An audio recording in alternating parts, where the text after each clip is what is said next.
All good, okay, ठीक है। देखो देखिए बच्चों लोग, हम लोग क्या करने वाले हैं, एसएससी जीडी का प्रैक्टिस सेट सॉल्व करने वाले हैं। ये जो एसएससी जीडी की प्रैक्टिस सेट है, यहाँ से इसका मैसेज जो है, एसएससी जीडी की प्रैक्टिस सेट सॉल्व करना ये बड़ी बात नहीं है। मैं यहाँ पर सिर्फ और सिर्फ आपको मैसेज देना चाहता हूँ कि आपको ये समझना है कि हाँ, हमें एसएससी जीडी एग्ज़ाम में किस एग्ज़ाम ओरिएंटेड में किस टाइप से क्वेश्चन हमें देखने को मिलते हैं और हमसे किस टाइप से क्वेश्चन वो पूछ सकता है, ठीक। तो हमेशा मैं मैसेज देना चाहता हूँ आपको कि आप समझें कि जैसे प्रैक्टिस सेट सॉल्व कराई जा रही है, तो वहाँ पे ये समझने की कोशिश करें कि हाँ, हमें हमारे एग्ज़ाम में इस टाइप से क्वेश्चन हमको देखने को मिल सकते हैं। तो उसी दृष्टिकोण से आप अपनी तैयारी बरकरार रखें और हमेशा डेडिकेट रहें, एक मोटिवेट रहें और हमेशा आप क्या करें, रूटीन अपना फॉलो करें, उसी अकॉर्डिंग आप अपनी तैयारी को बरकरार रखें। तो यहाँ से मैं सिर्फ और सिर्फ आपको एक मैसेज देता हूँ कि यहाँ से एसएससी जीडी एग्ज़ाम जो आपका है, ये जो प्रैक्टिस सेट कराई जा रही है एसएससी जीडी की, यहाँ से आपको किस टाइप से क्वेश्चन देखने को मिलेंगे और कॉन्सेप्ट कैसे हमें क्लियर करना है, हमें पढ़ाई किस तरह करना है। एक हमेशा मैं कहता हूँ कि आप हमेशा क्लास नोट्स बनाएं और एक MCQ PYQ नोट्स बनाएं, जिससे कि आप कोरिलेट करें और अच्छी एक तैयारी बना सकें, ठीक है। बाकी काफ़ी आसान होता है, एग्ज़ाम आप आसानी से निकाल सकते हैं यदि आपका कॉन्सेप्ट क्लियर है तो, ठीक है। तो देखो ये जो प्रैक्टिस होने वाली है एसएससी जीडी की, यहाँ पर आप ये ध्यान रखना कि यहाँ पर सिर्फ और सिर्फ एसएससी जीडी का ही वो मत लेके चलना मोटिव कि आप यहाँ से जो बच्चे आर्मी जीडी की तैयारी कर रहे हैं, वो भी क्योंकि जीएस है तो वो भी समझ सकते हैं कि हाँ, हमें किस टाइप से क्वेश्चन देखने को मिलता है और किस टाइप से हमें तैयारी करना है, ठीक है। तो क्वेश्चन यहाँ पर आप देख सकते हैं, उन बच्चों को भी शेयर कर सकते हैं ज़्यादा, ताकि वो भी समझें कि हाँ, हमें एग्ज़ाम में किस तरह से क्वेश्चन देखने को मिलेंगे। तो बिल्कुल आप लोग प्रिपेयर हैं, ठीक है। तो हम लोग सीधा प्रैक्टिस सेट पे आते हैं, जिससे कि आपका एक एक कॉन्सेप्ट क्लियर हो। चलिए आइए, ये रहा आपका सामने क्वेश्चन पहला और हम लोग समझेंगे, कॉन्सेप्ट क्लियर करते हुए बढ़ेंगे। पहला क्वेश्चन आपसे कह रहा है कि चिपको मूवमेंट किससे संबंधित था। चिपको मूवमेंट किससे संबंधित था। आपके सामने ये 4 ऑप्शन है, जल संरक्षण, वन संरक्षण, भूमि सुधार, प्रदूषण नियंत्रण, ठीक है। यहाँ पर हम बात करेंगे चिपको मूवमेंट पर। किसको बात करेंगे, चिपको मूवमेंट मीन्स चिपको आंदोलन पर, ठीक है। पहले हम लोग कॉन्सेप्ट क्लियर करेंगे, उसके बाद आपके सामने ऑप्शन कॉन्सेप्ट क्लियर होगा, ठीक है। चलो बात करेंगे चिपको आंदोलन।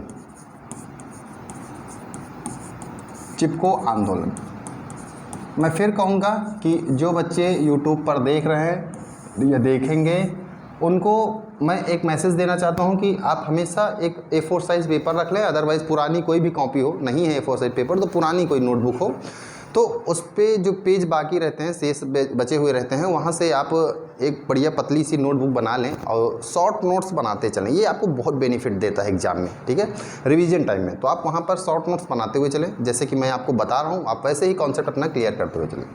देखो चिपको आंदोलन की बात करें तो चिपको आंदोलन को आप ये समझना है, जो चिपको आंदोलन किया गया था ये 1973 में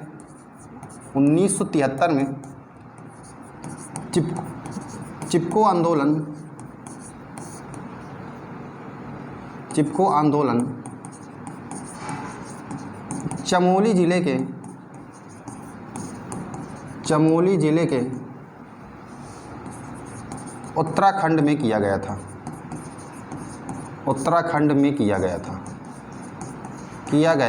ठीक है, कहाँ किया गया था बच्चों, चमोली जिले के उत्तराखंड में। ध्यान से देना, एकदम कॉन्सेप्ट आपका क्लियर होना चाहिए। कब किया गया था, 1973 में। पूरा कॉन्सेप्ट क्लियर करते हुए चलना अच्छे से। कब किया गया था, 1973 में। क्या किया गया था, चिपको मूवमेंट, चिपको आंदोलन किस जिले में, चमोली जिले में, ठीक है। कहाँ, उत्तराखंड में। आपसे डायरेक्ट यहाँ से भी क्वेश्चन पूछ सकता है ना, तो आपको समझना है चमोली जिला का, आपको चिपको आंदोलन कहाँ देखने को मिलता है, चमोली जिले के उत्तराखंड में। क्लियर है, कब देखने को मिलता है, 1973 में, ठीक है। अच्छा, यहाँ से आपको एक बात समझना है, ये जो चिपको आप देख रहे हैं ना, चिपको बहुत अच्छे से समझना। चिपको आप जो देख रहे हो, ये चिपको का मतलब क्या होता है आप समझना। चिपको मीन्स गले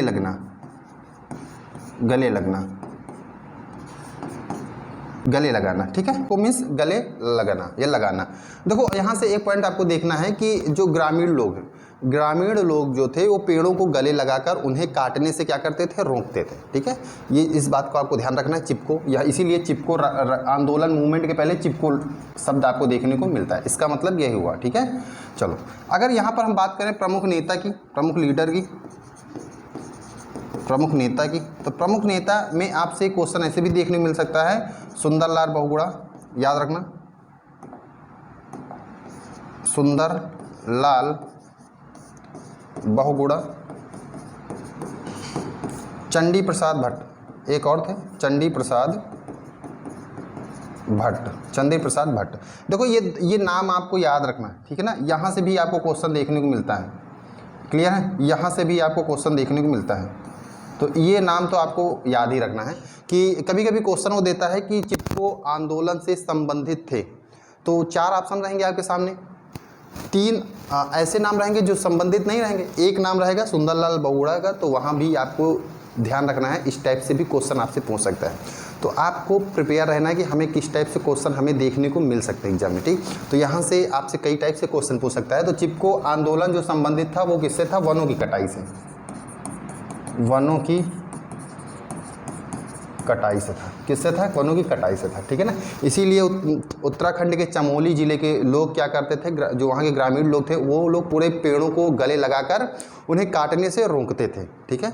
ये आपको समझना है इस मूवमेंट का, ठीक है। और संबंधित नेता की हम बात करें जो बढ़ चढ़कर आगे इन्होंने लीडरशिप किया, वो है सुंदरलाल बहुगुणा और चंडी प्रसाद भट्ट। तो नाम आपको ध्यान रखना है यहाँ से, आई होप कि आपको पूरा कॉन्सेप्ट यहाँ से क्लियर है, ठीक। तो आप यहाँ पर अगर समझें कि चिपको मूवमेंट किससे संबंधित था, तो बी ऑप्शन आपको देखने को मिल रहा था, वन संरक्षण, है ना, वन संरक्षण से संबंधित था, ठीक है। चलो आगे बढ़ें, चलो नेक्स्ट क्वेश्चन, ये देखो अगला क्वेश्चन क्या कह रहा है, COP28 क्लाइमेट कॉन्फ्रेंस 2023 का आयोजन कहाँ हुआ था, ये आपके सामने 4 ऑप्शन है, ठीक है। अब आपको भी समझना है कि 2023 COP28 का आयोजन कहाँ हुआ था। तो यहाँ पर हम लोग अगर जिक्र करें तो जो COP28 क्लाइमेट कॉन्फ्रेंस 2023 है, इसका आयोजन 30 नवंबर से 13 दिसंबर 2023 के बीच में हुआ था। 30 नवंबर से 13 दिसंबर 2023 के बीच में हुआ था। और कहाँ हुआ था, ये दुबई में, कहाँ पर, दुबई में, दुबई के संयुक्त अरब अमीरात, संयुक्त अरब अमीरात, यूएई में हुआ था। कहाँ हुआ था, यूएई में हुआ था। कहाँ हुआ था, दुबई में हुआ था, ठीक है। तो आपके सामने ये बी ऑप्शन आपको देखने को मिल रहा है, कहाँ पर हुआ था, दुबई में हुआ था, ठीक है, ध्यान रखना है। आपके सामने ये नेक्स्ट क्वेश्चन है, इसको समझते हैं बच्चा। देखो क्या कह रहा है, क्वेश्चन कह रहा है कि ग्रीन हाउस गैस में सबसे अधिक योगदान किसका है।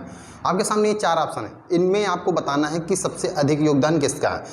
देखो मैं हमेशा आपको लोगों को एक मैसेज देता हूं कि कभी भी कभी भी एक क्वेश्चन को आप एक नज़र से मत देखें कि सीधा आपको सबसे अधिक योगदान है किसका है, आपने टिक किया और आगे बढ़ गए। आप ये देखो कि वहां से हमसे और किस टाइप से क्वेश्चन पूछ सकता है। जब ऐसे आप प्रिपरेशन करेंगे तो आपकी एक बेहतरीन कॉन्फिडेंशियल प्रिपरेशन होगी, ठीक है। तो इन बातों को आपको समझना है। तो आइए हम पहले चर्चा करते हैं ग्रीन हाउस गैस के विषय में, है ना, अच्छे से कॉन्सेप्ट क्लियर करते हैं, ठीक। उसके बाद हम लोग ऑप्शन पे आएंगे। देखो ग्रीन हाउस गैस,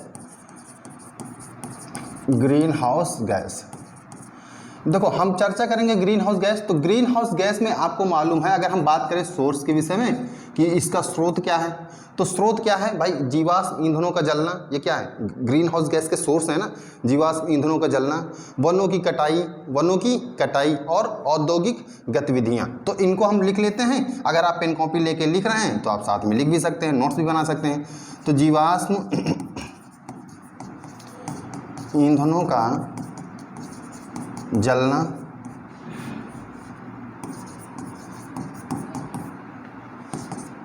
वनों की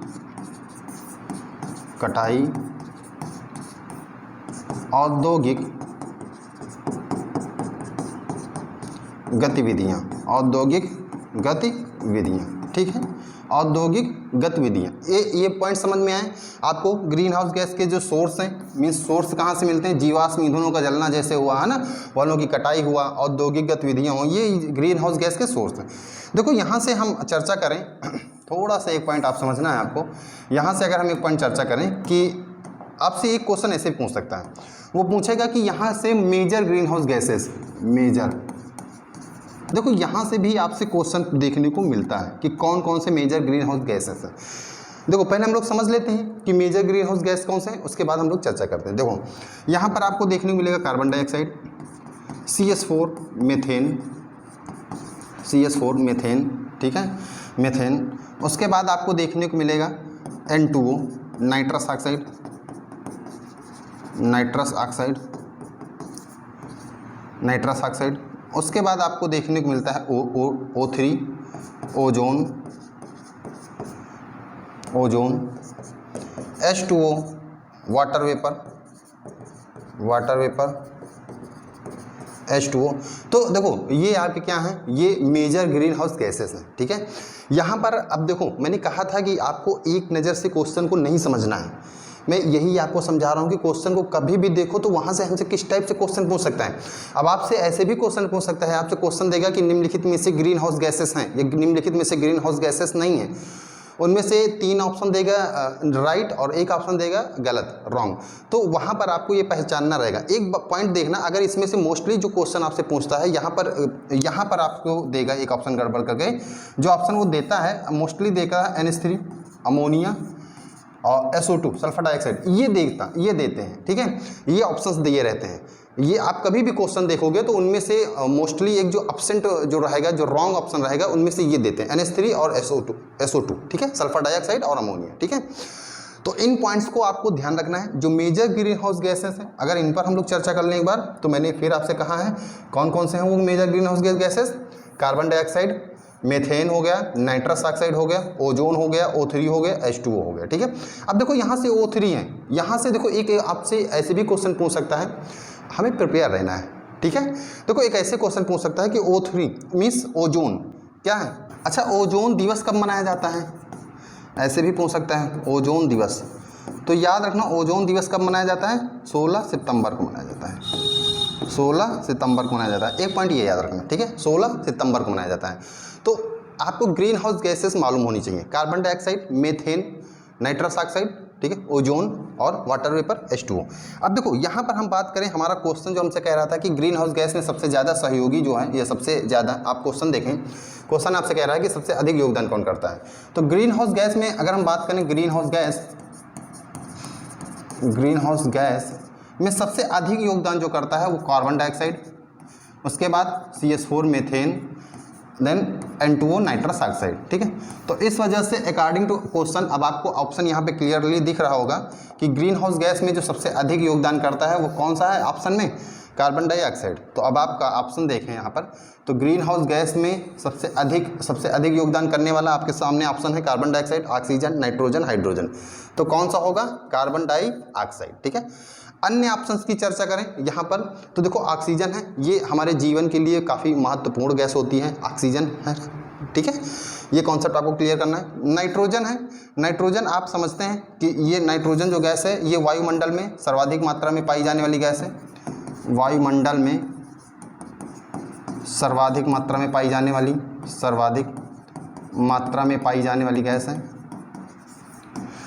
देखो आपका कॉन्सेप्ट क्लियर होना चाहिए, ठीक है, जाने वाली गैस है, कितने परसेंट, 78%, 78%, ठीक है।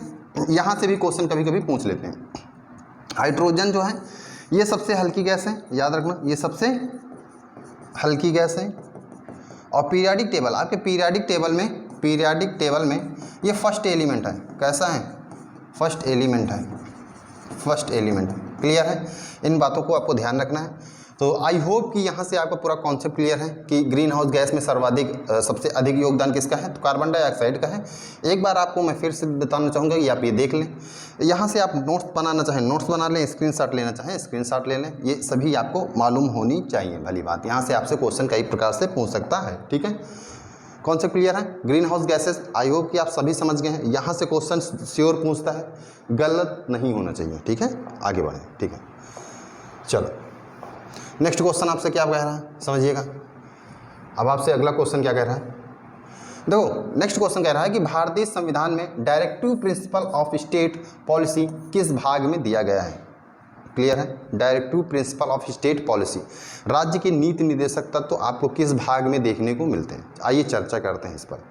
देखो यहाँ पर हम चर्चा करेंगे, इसके पहले आपको ऑप्शन दिया है भाग 3, भाग 4, भाग 5, भाग सेकेंड। ठीक है, आइए हम चर्चा करते हैं, अच्छे से चर्चा करते हैं और आपको कॉन्सेप्ट आपका क्लियर करते हुए आगे बढ़ेंगे हम लोग। बात किसकी कर रहा है? डीपीएसपी की। डीपीएसपी राज्य के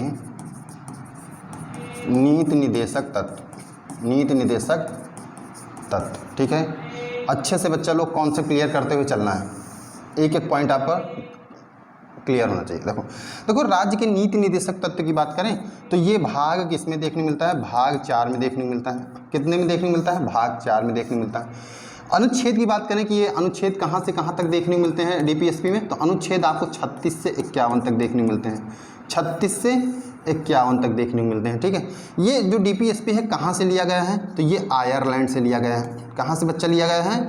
आयरलैंड से लिया गया है। पूरा कॉन्सेप्ट आपको क्लियर होना चाहिए बच्चा। ठीक है, आयरलैंड से लिया गया है बच्चा। अगर आगे बढ़ें तो आपको मालूम होना चाहिए कि जो डीपीएसपी है, राज्य के नीति निदेशक तत्व जो हैं बच्चा, ये क्या है? ये याद रखना, ये आवाद योग है। क्या है? आवाद योग है बच्चा। ये कैसे हैं? ये आवाद योग है। ठीक है, आवाद योग है, याद रखना, आवाद योग। आपसे पेपर में क्वेश्चन पूछेगा, ठीक है, एग्जाम में आपको क्वेश्चन देखने को मिलेगा कि राज्य के नीति निदेशक तत्व डीपीएसपी क्या वाद योग हैं? ऑप्शन रहेंगे अवाद योग, आवाद योग, है ना, इनमें से कोई नहीं, या ए बी दोनों। ठीक है, तो आपको ध्यान होना चाहिए कि जो राज्य के नीति निदेशक तत्व हैं ये आवाद योग है। ठीक है, मैं आपको फैक्ट बताते हुए चल रहा हूँ, ज़्यादा यहाँ पे कॉन्सेप्ट ज़्यादा अगर मैं एक्सप्लेनेशन देता चलूँगा तो क्लास लंबी होगी बच्चा। ठीक है ना, आपको केवल कॉन्सेप्ट क्लियर करना है। ठीक है, रिवीजन टाइप में। तो ये क्या है? आवाद योग। अच्छा, ये आवाद योग है तो यहाँ से समझना अगले पॉइंट से। मैं इसको नेक्स्ट पेज में करता हूँ जिससे कि आपको बेटर समझ में आए। देखो, ये अगर आवाद योग है, आवाद योग, आवाद योग कौन है? आवाद योग डीपीएसपी। डीपीएसपी अगर डीपीएसपी आवाद योग है बच्चा तो समझना वाद योग भी हो सकते हैं। तो वाद योग कौन से हैं? तो ध्यान देना, वाद योग कौन से हैं? वाद योग फंडामेंटल राइट्स हैं बच्चा, फंडामेंटल राइट्स हैं, फंडामेंटल राइट्स हैं बच्चा, मौलिक अधिकार हैं, है ना, मौलिक अधिकार हैं। क्या हैं? मौलिक अधिकार, मौलिक अधिकार हैं। अच्छा ठीक है, मौलिक अधिकार हैं। अच्छा हाँ, अब वाद योग मौलिक अधिकार हैं। क्यों है? क्योंकि यदि आपके अधिकारों का, बहुत अच्छे से समझना, मौलिक अधिकार में आपको समझना है कि यदि आपके अधिकारों का हनन होता है, क्या होता है बच्चा? हनन। ठीक है, यदि आपके अधिकारों का हनन होता है तो आप कहाँ पर जाने के योग्य पात्र हैं? सर्वोच्च न्यायालय। कहाँ जा सकते हैं? सर्वोच्च न्यायालय, सुप्रीम कोर्ट, सर्वोच्च न्यायालय जा सकते हैं। ठीक है ना, सर्वोच्च न्यायालय। किस आर्टिकल के तहत बच्चे जा सकते हो? आर्टिकल 32 के तहत, आर्टिकल 32 अनुच्छेद 32 के तहत आप कहाँ जाने के योग्य हैं? सर्वोच्च न्यायालय जा सकते हैं। यदि आपके अधिकारों का हनन होता है तो आप सुप्रीम कोर्ट, सर्वोच्च न्यायालय जाके आप अपने अधिकारों की मांग कर सकते हैं ना कि मेरे अधिकार हनन हो रहे हैं। ठीक है, आपके अधिकार जो मौलिक अधिकार हैं, मौलिक अधिकारों की रक्षा, दैट्स मीन कि आपके अधिकारों की रक्षा कौन करता है? तो आपके अधिकारों की रक्षा कौन करेगा? सर्वोच्च न्यायालय करेगा। ठीक है, सुप्रीम कोर्ट करता है। अधिकारों की रक्षा कौन करता है बच्चा? ये पॉइंट्स आपको ध्यान रखने हैं। ठीक है, अधिकारों की रक्षा, अधिकारों की रक्षा, ये सारे पॉइंट्स आपको बच्चा ध्यान रखते हुए चलना है। अधिकारों की रक्षा, जितना मैं बता रहा हूँ आपको पॉइंट्स नोट करते हुए चलना है। अधिकारों की रक्षा की बात करें, अधिकारों की रक्षा कौन करता है बच्चा? तो ये करता है सर्वोच्च न्यायालय, हाँ, सुप्रीम कोर्ट करता है, सर्वोच्च न्यायालय करता है बच्चा। ठीक है, कॉन्सेप्ट एकदम क्लियर होना चाहिए बच्चा। ठीक है, इधर देखो, नेक्स्ट पॉइंट पे देखो। अच्छा, आर्टिकल अधिकारों का हनन होता है तो आर्टिकल 32 के तहत आप सर्वोच्च न्यायालय जा सकते हैं, क्योंकि सर्वोच्च न्यायालय आर्टिकल 32 अनुच्छेद 32 को बच्चा संवैधानिक उपचारों का अधिकार कहा जाता है ना, संवैधानिक उपचारों का अधिकार कहा जाता है ना बच्चा, संवैधानिक उपचारों का अधिकार कहा जाता है। ध्यान रखना, संवैधानिक उपचारों का अधिकार कहा जाता है। ठीक है, याद रखना आर्टिकल 32। ठीक है, आर्टिकल 32 संवैधानिक उपचारों का अधिकार कहा जाता है। आर्टिकल 32 यहाँ पर एक पॉइंट याद रखना, अनुच्छेद 32 को, अनुच्छेद 32 को, अनुच्छेद 32 को डॉक्टर बी.आर. अम्बेडकर ने, डॉक्टर बी.आर. अम्बेडकर ने क्या कहा है बच्चा? Doctor B R. अम्बेडकर ने, डॉक्टर बी.आर. अम्बेडकर ने बच्चा क्या कहा है? अम्बेडकर ने संविधान की आत्मा कहा है। क्या कहा है? संविधान की आत्मा, संविधान की आत्मा कहा है। संविधान की आत्मा किसे कहा है? आर्टिकल 32 को, अनुच्छेद 32 को, ठीक है बच्चा। यहाँ से एक पॉइंट और ध्यान रखना कि अनुच्छेद 32 को डॉक्टर BR अम्बेडकर ने क्या कहा है, संविधान की आत्मा कहा है। अच्छा, यहाँ से एक पॉइंट और बच्चा ध्यान रखना, देखो अब रिवीजन करते चलना बच्चा, ठीक है, रिवीजन ही करना है आपको। देखो यहाँ से आपने आर्टिकल 32 को समझा कि संवैधानिक उपचारों का अधिकार, तो आपके मौलिक अधिकारों में आपके मौलिक अधिकार जो है, मूल अधिकार हैं, मौलिक अधिकार कितने हैं, 6 हैं। 6 में से ही एक है आपका संवैधानिक उपचारों का अधिकार बच्चा, ठीक है। तो यहाँ पर आप ध्यान रखना, यहाँ पर आप ध्यान रखना, अनुच्छेद 32 की बात करें, फंडामेंटल राइट्स यानी मौलिक अधिकार की बात करें, ठीक है, मौलिक अधिकार की बात। अभी 32 की चर्चा हो रही है तो हम 32 की चर्चा करेंगे बच्चा, है ना, अच्छे से चर्चा करते हैं, ठीक। देखो हम बात करेंगे किसकी, यहाँ पे देखो अनुच्छेद 32 को डॉक्टर BR अम्बेडकर, कौन है बेटा, अच्छे से पॉइंट ध्यान रखना, हाँ, doctor BR Ambedkar, doctor BR Ambedkar ने क्या कहा है, संविधान की आत्मा कहा है, ठीक है। यहाँ से मैं एक पॉइंट आपको बताना चाहूँगा कि अनुच्छेद 32 के तहत आपके अधिकारों का हनन होता है तो आप कहाँ जा सकते हैं, सर्वोच्च न्यायालय, सर्वोच्च न्यायालय, है ना, सर्वोच्च न्यायालय। यहाँ पर एक पॉइंट, एक बात ये समझना बच्चा कि अनुच्छेद 226 के तहत, अनुच्छेद 226 के तहत आपसे कैसे भी क्वेश्चन पूछे बेटा, आप प्रिपेयर रहना। अनुच्छेद 226 के तहत आप हाई कोर्ट यानी उच्च न्यायालय जाने के योग्य, कहाँ पर, उच्च न्यायालय। अनुच्छेद 226 के तहत आप उच्च न्यायालय, ठीक है, उच्च न्यायालय की बात करता है, ये याद रखना। अच्छा, यहाँ पर याद रखना अनुच्छेद 32 के तहत सर्वोच्च न्यायालय, कहाँ पर, सर्वोच्च न्यायालय, सुप्रीम कोर्ट। अनुच्छेद 32 के तहत सुप्रीम कोर्ट, सर्वोच्च न्यायालय के पास कितने प्रकार की रिट हैं, तो 5 प्रकार की रिट जारी करने का आदेश है, 5 प्रकार की रिट जारी कर सकता है, 5 प्रकार की रिट, ठीक है। रिट मतलब याचिका बच्चा, ठीक है, याचिका, याचिका, ठीक है। ये सभी पॉइंट्स आपको बेटा ध्यान रखना है, ये सारे पॉइंट्स आपको ध्यान रखते हुए चलना है, रिवीजन के तौर पे अच्छे से पॉइंट क्लियर होने चाहिए, ठीक। चलो यहाँ से आगे अगर हम बढ़ें, यहाँ से आगे अगर हम बढ़ें तो और आपको ये पॉइंट्स हो गए। हाँ, यहाँ पर हम चर्चा करने वाले हैं, समझना है, हम बात करेंगे मौलिक अधिकारों के विषय में, जैसे कि हम लोग चर्चा ही कर रहे हैं मौलिक अधिकारों के विषय में। अब बात करेंगे मौलिक अधिकार, तो मौलिक अधिकार के बेसिक अगर हम बात करें, मौलिक अधिकार कहाँ से लिए गए हैं, तो ये मौलिक अधिकार किस भाग में है, तो भाग बच्चा 3 में देखने को मिलते हैं, भाग 3 यानी पार्ट 3 में देखने को मिलते हैं बच्चा। यहाँ से हम अगर समझें कि इसके अनुच्छेद कहाँ से कहाँ तक बात करते हैं अनुच्छेद की, तो ये बेटा अनुच्छेद 12 से 35 तक में बात करता है, ध्यान रखना ये पॉइंट्स को बेटा, 12 से 35 तक में बात करता है, ठीक। आगे अगर हम बात करें कि किस संविधान से लिया गया है, तो ये भारत, ये अमेरिका, USA, अमेरिका के संविधान से लिया गया है बेटा, हाँ, अमेरिका के संविधान से लिया गया है बेटा, ध्यान रखना, अमेरिका के संविधान, USA, अमेरिका के संविधान से लिया गया बेटा। हम चर्चा करें कि यहाँ पर देखो बेटा, ये सब आपको रिवीजन टाइप में देखना है, ये आपको रिवीजन करते हुए चलना है। अगर आप पेन कॉपी लेके नोट्स करते हुए चल रहे हैं, शॉर्ट नोट्स बनाते हुए चल रहे हैं तो बेटर है, अच्छा है, ठीक है। यहाँ पे हमको क्या करना है, इस सारे पॉइंट्स को ध्यान रखते हुए चलना है बेटा।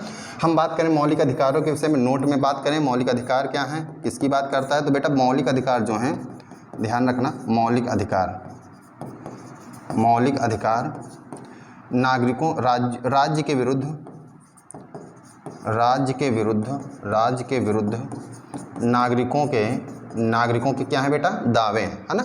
मौलिक अधिकार राज्य के विरुद्ध नागरिकों के दावे हैं बेटा। इन पॉइंट्स को आपको ध्यान में रखना है, ये सारे पॉइंट्स, ठीक है। यहाँ तक चर्चा हम लोगों ने किया है। आगे हम लोग थोड़ा बढ़ें यहाँ से और आपको बेसिक इन्फॉर्मेशन दें कि जो मौलिक अधिकार हैं, फंडामेंटल राइट्स हैं, ठीक है, फंडामेंटल राइट्स हैं जो आपको देखने को मिलते हैं। मूल मौलिक अधिकार यानी मौलिक अधिकार वर्तमान में कितने मौलिक अधिकार हैं, तो वर्तमान में आपको 6 मौलिक अधिकार हैं। कितने हैं बेटा, 6 मौलिक अधिकार हैं, ठीक है। ये बात आपको ध्यान में रखना है, ठीक।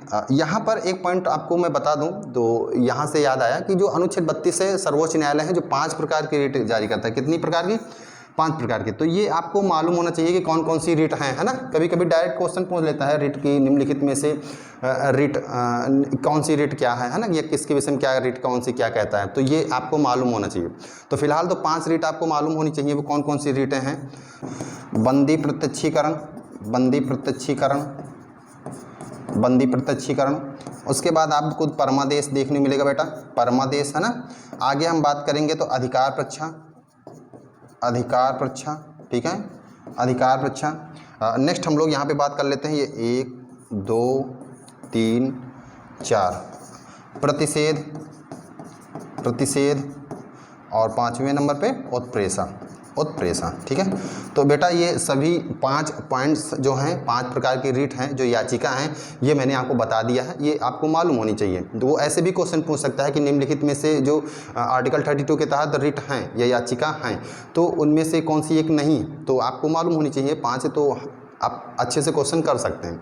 तो बंदी प्रत्यक्षीकरण, परमादेश, अधिकार प्रक्षा, प्रतिषेध, उत्प्रेषण। ठीक, इनके अंदर क्या बात की गई है, डेफिनेशन जो छोटी छोटी जिनके विषय में सुप्रीम कोर्ट बताते हैं, वो आप जरूर देख लेना, है ना, क्योंकि यहाँ पर करेंगे तो क्लास लंबी हो जाएगी, क्योंकि हम लोग यहाँ पे MCQ PYQ सॉल्व कर रहे हैं। ठीक है, इसके बाद हम लोग चर्चा कर रहे थे यहाँ पर हाँ, वर्तमान में कितने हैं मौलिक अधिकार। वर्तमान में बेटा 6 मौलिक अधिकार हैं। कितने हैं? 6 फंडामेंटल राइट्स हैं बेटा, 6 मौलिक अधिकार हैं।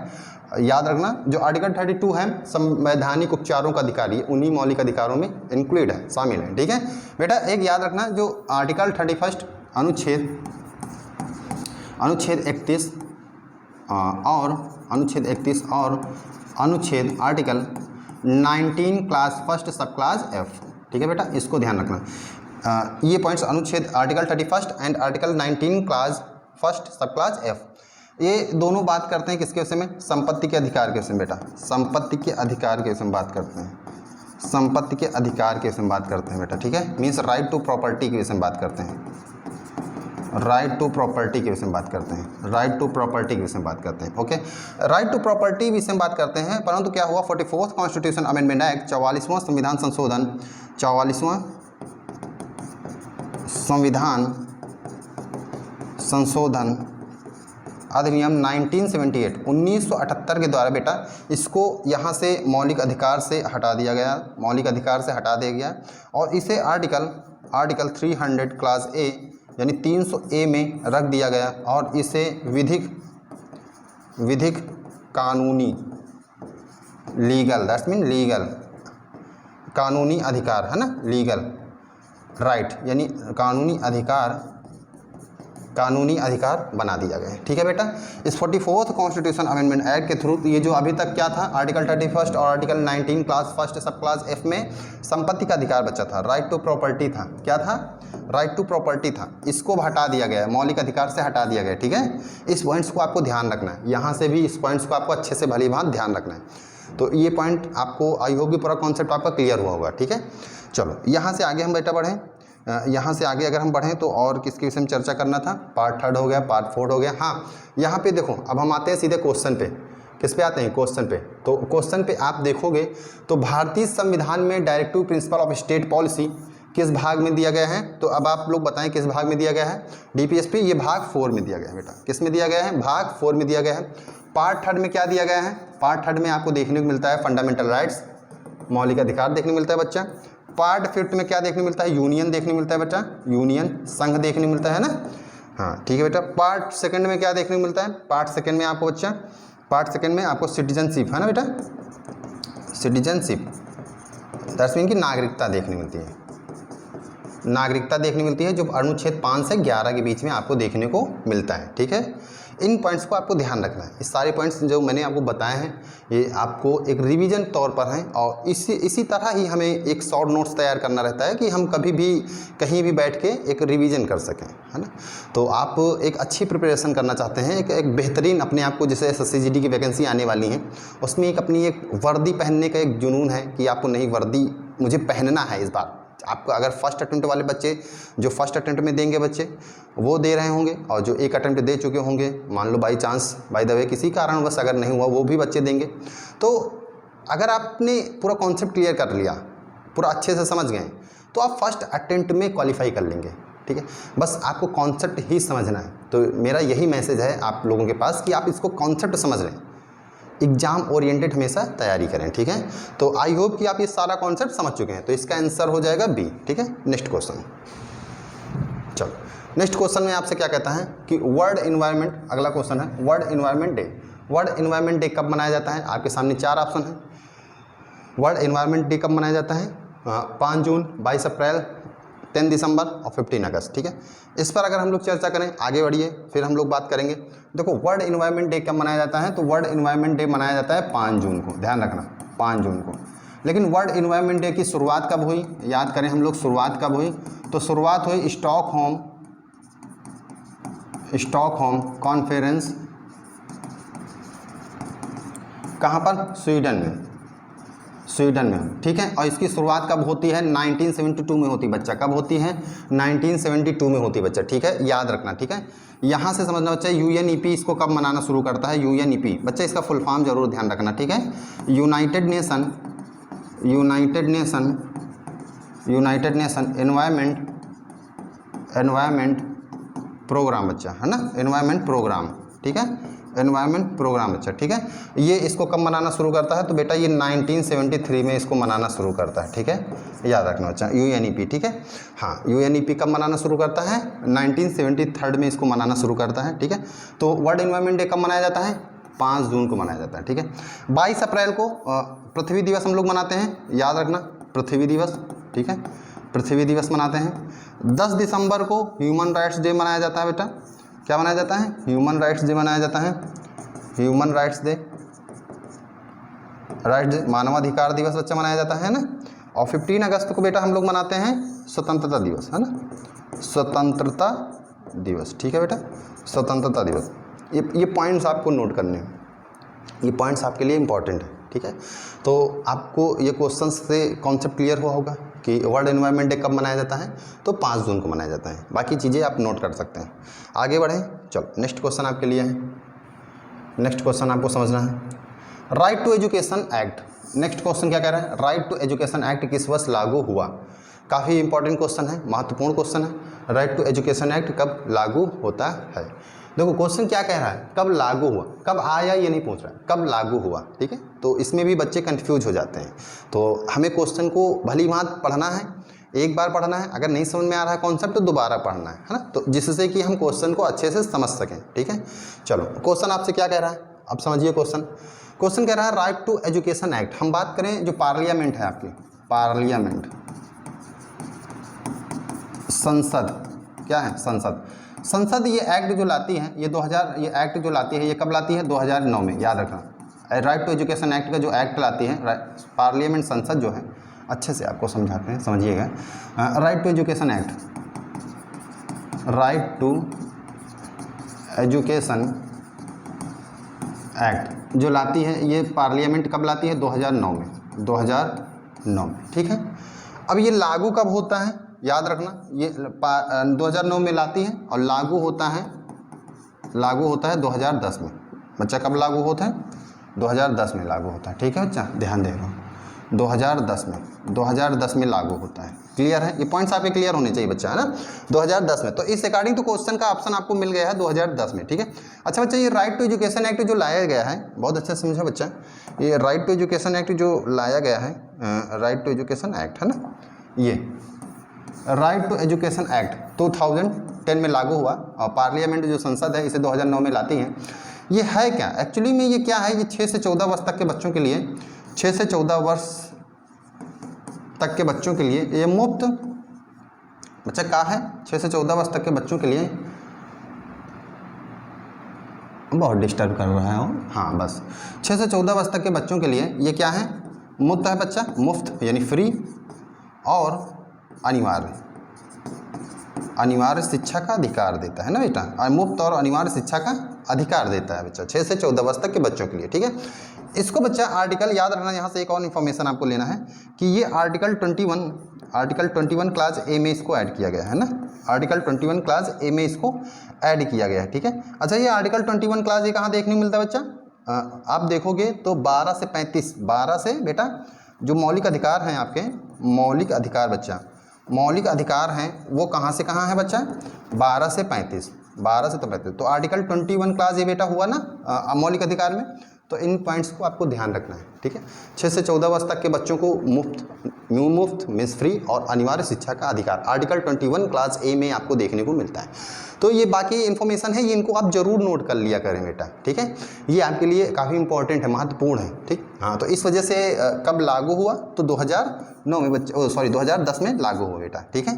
कॉन्सेप्ट क्लियर है? अच्छे से कॉन्सेप्ट समझ में आ रहा है? ठीक है, आगे बढ़ें, ठीक, आगे बढ़ते हैं, चलो आगे बढ़ते हैं। अब नेक्स्ट क्वेश्चन क्या कह रहा है? देखो आपसे कह रहा है कि सोलर एनर्जी किस प्रकार की ऊर्जा एनर्जी है? सोलर एनर्जी किस प्रकार की ऊर्जा है? आपके सामने 4 ऑप्शन है। Renewable, non renewable, conventional and none of these. ठीक है, ये आपके 4 ऑप्शन है, इसमें आपको बताना है सोलर एनर्जी। देखो सोलर एनर्जी जो हम बात करें तो ये आपकी कैसी है, ये रिन्यूएबल है। क्या है, रिन्यूएबल है। ठीक है, मीन्स कभी ना सूर्य से प्राप्त होने वाली ऊर्जा, दैट मीन कि कभी ना खत्म होने वाली ऊर्जा। क्या है, कभी ना खत्म होने वाली ऊर्जा है। ठीक है, इसको आपको बताना है। यहाँ पर नॉन रिन्यूएबल जो एनर्जी होती है, ये इसके एग्जाम्पल्स मीन्स उदाहरण आपको हमें कमेंट बॉक्स में ज़रूर बताना है, कमेंट बॉक्स में। ठीक है, मैं इसको चेक करूंगा और आपको इसका बताऊंगा, मैं खुद रिप्लाई करूंगा। ठीक है, कमेंट बॉक्स में बताना। यहाँ से आगे बढ़ने से पहले मैं बताना चाहूँगा, जो बच्चे एसएससी जीडी के एस्पिरेंट्स हैं, जो एसएससी जीडी की तैयारी कर रहे हैं, वो बच्चे अगर पहली बार देख रहे हैं तो ज़रूर चैनल को सब्सक्राइब कर लें। ठीक है, जिससे कि आने वाली वीडियोज़ उनको टाइम से मिल जाएँ। देखो मेरी एक स्ट्रेटजी है बच्चा कि मैं हमेशा आपको एक मैसेज देना चाहता हूँ कि आप हमेशा एग्ज़ाम ओरिएंटेड अपनी तैयारी को बरकरार रखें। देखो सही रणनीति आपके पास पहुंचनी चाहिए कि हमें तैयारी किस टाइप से करनी क्या है। अगर आप कॉन्सेप्ट समझ गए तो आप बड़े से बड़ा एग्ज़ाम और जिस एग्ज़ाम की आप तैयारी कर रहे हैं अच्छे से क्वालिफाई कर लेंगे। जैसे एसएससी जीडी, आपका जुनून है कि मुझे वर्दी पहनना है, इस बार 50,000 प्लस वैकेंसी आ रही, मुझे वर्दी पहनना है, तो आप वर्दी पहनोगे। उसके लिए आपको कॉन्सेप्ट समझना है। और मैंने यही मैसेज हमेशा देना चाहा है कि मैं हमेशा दूंगा कि आप हमेशा तैयारी एग्ज़ाम ओरिएंटेड करें, समझें, सेल्फ मोटिवेट हों, डेडिकेट हों। आपके पास एक रूटीन होना चाहिए पढ़ाई करने का। ये मैं ऑनलाइन अभी पढ़ा रहा हूँ यूट्यूब पर, मुझे समय मिलता है तो यूट्यूब पर पढ़ाता हूँ। अदरवाइज़ ऑफलाइन क्लासेस जो चलती हैं, ऑफलाइन में बच्चे हैं उनसे आप रूटीन देखिए, पूछिए। तो इसीलिए मैं कहता हूँ कि आप हमेशा अपनी तैयारी बरकरार रखिए, एक रूटीन बनाइए। ठीक है, और कॉन्सेप्चुअल तरीके से अपनी पढ़ाई रखिए। कहते हैं ना, कॉन्सेप्ट क्लियर और plus practice is equal to selection. ठीक है, आपके पास ये सब चीज़ें होनी चाहिए। क्लियर है, कॉन्सेप्ट आपका क्लियर होना चाहिए। तो इसीलिए मैं कह रहा हूँ कि जो भाई बहन पहली बार यूट्यूब पर देख रहे हैं तो वो चैनल को सब्सक्राइब कर लें, और जो उनके भाई बहन तैयारी भी कर रहे हैं उन तक भी ये शेयर करें, जिससे कि वो भी समझ सकें कि रियलिटी क्या है। हमें मार्केटिंग नहीं करना, हमें रियलिटी समझना है कि हमें तैयारी किस टाइप से करना है। क्योंकि आपका 1 साल अगर सिलेक्ट ना हो पाने के रीज़न से 1 साल पूरा कितना 365 दिन फिर वैकेंसी आएगी, उसमें फिर आप बैठेंगे। तो आपका कॉन्सेप्ट समझना बहुत ज़रूरी है। इसीलिए मैं आपको मैसेज पहुंचा रहा हूं कि आप इसको समझें मेरी बातों को। बाकी आप अगर रायबरेली के आसपास हैं, रायबरेली से हैं, तो आप ज़रूर ऑफलाइन सेंटर विजिट करें युगांतर इंस्टीट्यूट में, है ना, जहां आपको बेस्ट फैकल्टी आपको प्रोवाइड कराई जा रही है और जहाँ पर आपको तैयारी कराने का एक अजब गजब है। पूरे मेरे गाइडेंस में होता है और मैं आप लोगों को पूरा एक किस टाइप से तैयारी करना है, चाहे वो मैथ हो, रीजनिंग हो, जीएस हो, जीके हो। और उधर आप बच्चे जो ऑप्शनल हिंदी चूज सेलेक्ट करते हैं एसएससी जीडी के लिए, हिंदी, और इंग्लिश सेलेक्ट करते हैं इंग्लिश, उनकी भी तैयारी अच्छे से होती है। आप टेलीग्राम चैनल ज्वाइन कर सकते हैं। इसी डिस्क्रिप्शन के नीचे, वीडियो के डिस्क्रिप्शन के नीचे टेलीग्राम चैनल आपको प्रोवाइड करा दिया जाएगा, जहाँ पर आप देखेंगे तो वहाँ पर PDF आपको मिलना करती हैं कंटिन्यूस। ठीक है, उसका भी आप बेनिफिट उठा सकते हैं, जहाँ से आपको class notes, PDF, practice set ये काफ़ी मिला करती हैं। तो वहाँ पर आप ज्वाइन हो जाइएगा, उसका भी बेनिफिट उठाइए लाभ। बाकी आप ऑफलाइन सेंटर आ सकते हैं, तो आप डेमो क्लास लेकर देखिए, आपको काफ़ी बेनिफिट मिलेगा, काफ़ी आपको लगेगा कि नहीं यार सिलेक्शन यहीं से मिलेगा। ठीक है, ठीक है, हम लोग बात करेंगे, करते रहेंगे आगे। बाकी आइए हम लोग चर्चा करते हैं नेक्स्ट क्वेश्चन पे। देखिए आपके सामने ये क्वेश्चन है। क्वेश्चन क्या कह रहा है समझिएगा। क्वेश्चन आपसे कह रहा है कि नेशनल इमरजेंसी, बेहतरीन क्वेश्चन है। नेशनल इमरजेंसी बेटा, नेशनल इमरजेंसी, राष्ट्रीय आपातकाल संविधान के किस अनुच्छेद में वर्णित है? ये आपके सामने 4 ऑप्शन है बच्चा। कितने हैं देखो बेटा, 4 ऑप्शन है, इनको अच्छे से समझना है।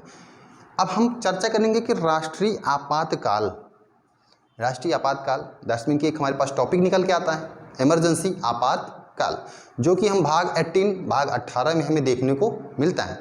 तो एक टॉपिक निकल के आता है, तो इस पर हम लोग चर्चा कर लेते हैं। आइए अच्छे से कॉन्सेप्ट क्लियर करते हैं। ठीक है, भाग 18, चलो देखो, आपातकाल, आपातकाल, इमरजेंसी, इमरजेंसी, इमरजेंसी बेटा कहाँ देखने को मिलता है, किस पार्ट में देखने को मिलता है ना, किस भाग में देखने को मिलता है? तो बेटा भाग 18 है ना, भाग 18 में आपको देखने को मिलता है। ठीक है, चलो ठीक है, ये बातें तो होती रहेंगी। अब भाग 18 में जो हमें देखने को मिलता है आपातकाल, राष्ट्रीय जो आपातकाल के विषय में बात करें तो भाग अनुच्छेद 352, किसमें? अनुच्छेद 352, अनुच्छेद 356 बच्चा, अनुच्छेद 356 बेटा, अनुच्छेद 360, अनुच्छेद 360, ये तीन हमें आपातकाल बतलाते हैं कि अनुच्छेद 352, 356, 360, एक एक पर हम लोग चर्चा करते हैं, ठीक है, जिससे कि आपका कॉन्सेप्ट क्लियर हो। बात करेंगे अनुच्छेद 352, अनुच्छेद 352। तो अनुच्छेद 352 क्या है बच्चा? राष्ट्रीय आपातकाल है, राष्ट्रीय आपातकाल, है ना, राष्ट्रीय आपातकाल मीन्स नेशनल इमरजेंसी है बच्चा, नेशनल इमरजेंसी, इंग्लिश में नेशनल इमरजेंसी बोलते हैं बेटा, है ना। जो राष्ट्रीय आपातकाल है वो 3 कारणों से लगता है, 3 कारणों से, बहुत अच्छे से समझना बेटा। कौन कौन से हैं बेटा? वो पहला है युद्ध, वार, है ना, बाहरी आक्रमण, बाहरी आक्रमण, बाहरी, आंतरिक विद्रोह बेटा, क्या है? आंतरिक विद्रोह, आंतरिक विद्रोह, ठीक है, आंतरिक विद्रोह, ठीक है। बोलो समझ में आया क्या? देखो राष्ट्रीय आपातकाल जब लगता है, राष्ट्रीय, सुन लो केवल, जब राष्ट्रीय आपातकाल लगता है तो केंद्र सरकार का राज्य पर अधिक अधिकार हो जाता है, ठीक। मौलिक अधिकार जो होते हैं, अगला पॉइंट, मौलिक अधिकारों के जो मौलिक अधिकार हैं आपके, उन पर प्रतिबंध लगाया जा सकता है, ठीक है, उन पर प्रतिबंध लगाया जा सकता है। जो पार्लियामेंट, संसद का कार्यकाल बढ़ाया जा सकता है ना। इन पॉइंट्स को आपको ध्यान रखना है ना, समझना है। बाकी आपके पास पॉइंट्स नोट्स होंगे, इन पॉइंट्स को ध्यान रखना है। तो यहाँ पर आपको समझना है कि जो राष्ट्रीय आपातकाल है बेटा, वो कब लगा है, कितने बार लग चुका है भारत में? आपको मालूम होना चाहिए कि हमारे भारत में 1962 में लग चुका है एक बार, ठीक है। दूसरी बार लगा था 1977 में लगा था, तीसरी बार लगा था 1975 में बचा। 3 बार लग चुका है राष्ट्रीय आपातकाल बेटा, कितने बार? 3 बार, है ना। 1962 में भारत चीन आक्रमण पर लगा था, भारत चीन। 1971 में भारत पाकिस्तान, है ना। अच्छा, 1975 में आंतरिक विद्रोह पर लगा था, आंतरिक विद्रोह पे लगा था, आंतरिक विद्रोह पे लगा था, ठीक। इन पॉइंट्स को आपको ध्यान रखना है बेटा, ठीक है, इन पॉइंट्स को आपको ध्यान में रखना है। आगे हम लोग बढ़े बच्चा, अनुच्छेद 356, अनुच्छेद 356 की बात करेंगे बेटा, अनुच्छेद 356 की बात करें तो 356 में आपको समझना है बेटा, ये जब राज्य सरकार संविधान के अनुसार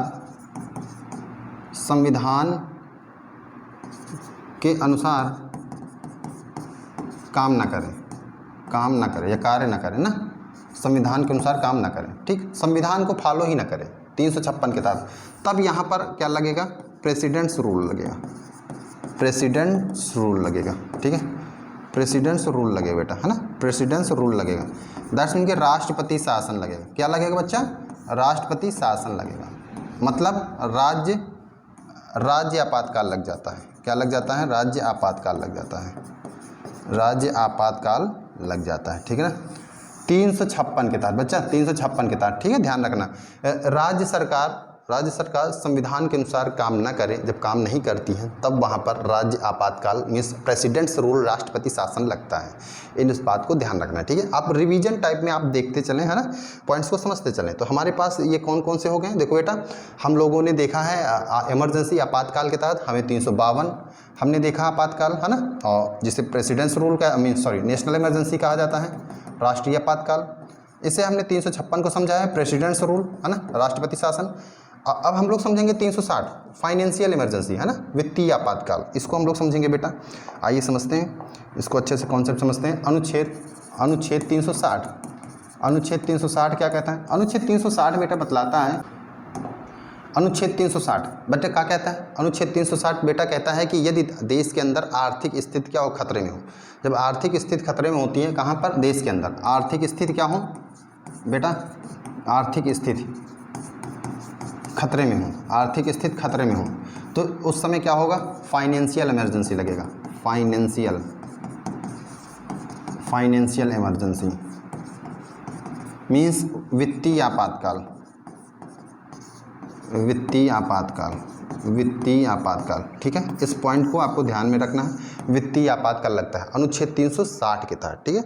तो ये आपने तीनों आपातकाल समझ लिए हैं आर्टिकल्स, 352 क्या है, 356 क्या है, 360 क्या है, ठीक है।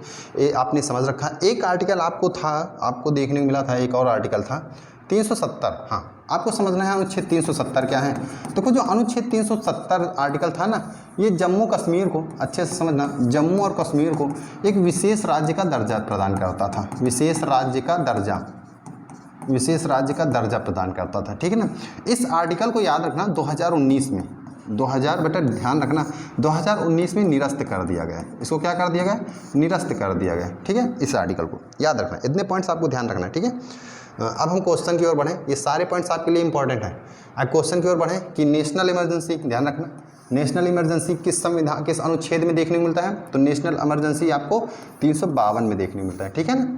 356 में प्रेसिडेंट्स रूल, राष्ट्रपति शासन, 360 में वित्तीय आपातकाल, 370 में जम्मू कश्मीर को एक विशेष राज्य का दर्जा प्रदान था, जो कि 2019 में निरस्त कर दिया गया। आगे बढ़ जाए बेटा, ठीक है, आगे बढ़ो, कॉन्सेप्ट क्लियर करूँ, ठीक है, ठीक है।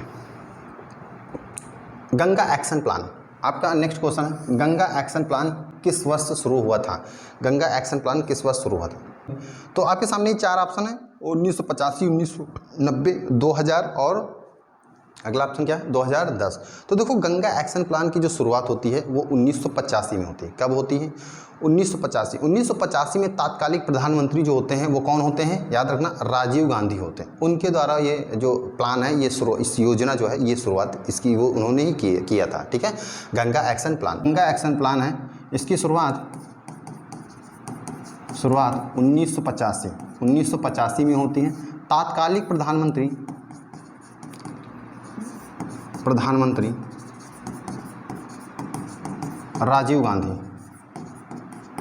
राजीव गांधी ने इसकी शुरुआत की थी, ठीक है। पॉइंट्स को आपको समझना है। तो ऑप्शन इस वजह से कौन सा हो जाएगा? 1985 गंगा एक्शन प्लान, ठीक है। ये इन पॉइंट्स को आपको ध्यान में रखना है। तो यहाँ से आगे बढ़ें, नेक्स्ट क्वेश्चन, ठीक है।